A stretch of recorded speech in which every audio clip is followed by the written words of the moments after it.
उत्तमपुर में एक पंडित जी रहते थे, नाम था आत्मदेवः पुरे तस्मिन् सर्ववेद विशारदा। आत्मदेव नाम के एक पंडित जी थे, उनकी पत्नी का नाम श्रीमती धुंधली देवी था। आत्मदेव जी की पत्नी बहुत सुंदर थी, सुशील थी, संस्कारी थी। उनके कोई संतान नहीं थी। एक दुर्भाग्य जीवन में ये था, कोई संतान नहीं थी। आत्मदेव जी ने बड़ा पूजन पाठ यज्ञ जप तप सब किया, पर जीवन में जो ना हो उसके लिए ज्यादा परेशान भी नहीं होना चाहिए। जो है मिलेगा, जो नहीं है लाख उपाय कर लो नहीं मिलेगा। आत्मदेव जी को पड़ोसियों ने ताने मारने शुरू कर दिए। जब ताने मारना शुरू किया, परिणाम क्या हुआ? आत्मदेव जी घर छोड़ के चले गए। मर जाऊंगा। एक संत जी ने कहा क्यों मरता है?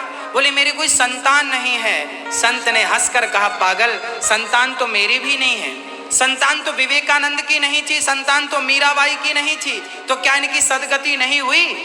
कोई कहे कि संतान से सदगति होती है तो उनका कहना बिल्कुल गलत है।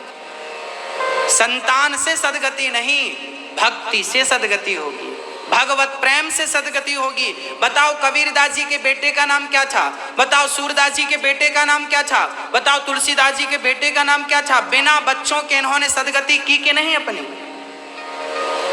इसलिए बेटा के चक्कर में, बच्चों के चक्कर में उलझो मत।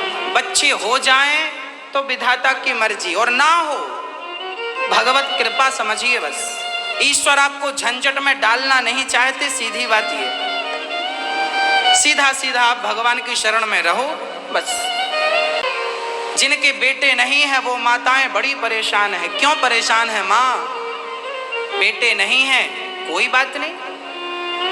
बेटों का अभाव है, कोई बात नहीं, भगवान का भाव बना लीजिए ना, कृष्ण को अपना मान लीजिए ना, गोविंद से नाता जोड़ लीजिए ना, बस खत्म बात। आत्मदेव जी को समझाया, आत्मदेव जी नहीं माने। तब उन्होंने एक फल दिया, पत्नी को खिला देना। पत्नी को खिलाया, पत्नी धुंधली ने सब फल सामने रखा, खाया नहीं, गाय को खिलाया। और बहन ने कहा कि फल खाने से कोई बेटा होता है? मैं बेटा तुझे दे दूंगी, तू पैसा दे देना। सौदा पूरा हुआ।